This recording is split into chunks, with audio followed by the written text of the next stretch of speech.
আসসালামু আলাইকুম।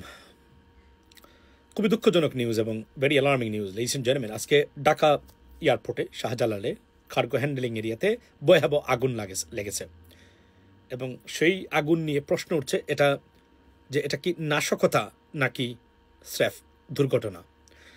আমি আমার মতামত দিই, আপনাদের মতামতকেও আমি সম্মান করি, তবে আমি আমার মতামত দিই আমি বিষয়টাকে কীভাবে দেখি। সেটা হচ্ছে আমি on the basis of the surrounding political circumstances, Sheikh হাসিনার অবস্থান, আওয়ামী লীগের অবস্থান, রাজনৈতিক যে গুলাটে পরিবেশ, সব কিছু মিলে আমার কাছে মনে হচ্ছে না এটা কমন সেন্সের ভিত্তিতেই বলছি আমি যে এটা নাশকতা। কেন নাশকতা?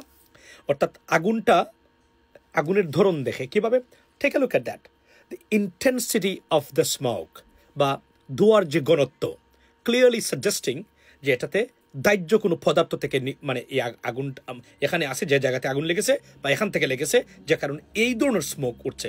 এটা কোনো সাধারণ গড়বাড়ির বস্তু বা মানে সাধারণ বস্তু থেকে লাগা আগুনের ধোঁয়া নয়, 100%। সেকেন্ড থিং,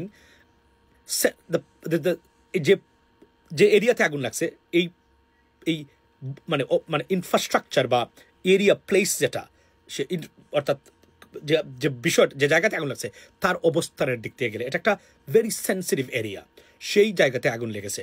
এবং আগুনের ধরন, এই দুটো জিনিস দেখলে আপনি বুঝতে পারবেন বা বোঝা উচিত এটা স্বাভাবিক হওয়ার সম্ভাবনাটা খুবই কম। নাও এটা ইনভেস্টিগেট করে অর্থাৎ ফায়ার মার্শালস যারা আছেন তারা ফরেন্সিক এভিডেন্সের ভিত্তিতে তারা বলতে পারবেন। কীভাবে বলতে পারবেন, কতটুকু বলবেন সেটা আমরা জানি না, তবে আমার কনসেপ্ট বলছে, আমার ধারণা বা অ্যাসেসমেন্ট যে আমরা সাধারণত দেখে থাকি বা অতীতের ঘটনাগুলোর আমরা যদি পোস্টমর্টেম করি বা ইনভেস্টিগেশন আমরা দেখি, তাহলে আমরা বুঝতে পারবো এটা সাধারণ আগুন নয়। এখানে দাহ্য কোনো পদার্থ হয়, এই পদার্থতে আগুন লেগেছে মিস্টেকেনলি, অথবা এই পদার্থ দিয়েই এখানে আগুন লাগানো হয়েছে।